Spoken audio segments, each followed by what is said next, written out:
I have been working on this new project, a self-directed online Mercury detox workshop. In fact, everything you need to know about how to follow the Andy Cutler protocol, but this time in video lessons. The workshop is going to be in 2 modules. The first one is aimed at people who really don't know anything about this stuff.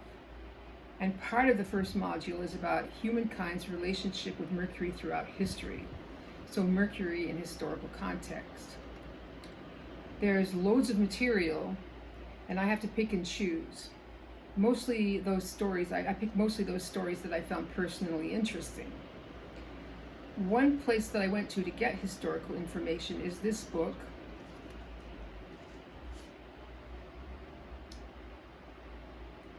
Diagnosis Mercury by Dr. Jane Hightower.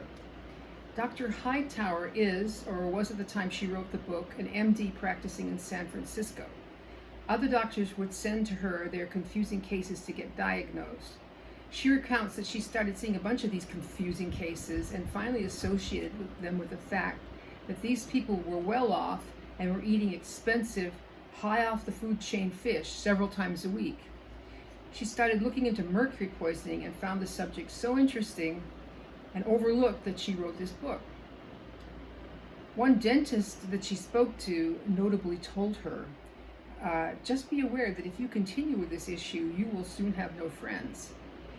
But she did keep going, so it is from her book that I get the history of the arrival of a mercury amalgam fillings into the States. It's a colorful history. I don't suppose this fact is going to be very comforting to you folks out there who've had your lives ruined by this stuff, but here goes. Before it was invented, dentists filled cavities with gold until 2 brothers in 1818, these 2 brothers brought their new, cheap, easy-to-use invention from Europe. They called it Royal Mineral Succadenaum.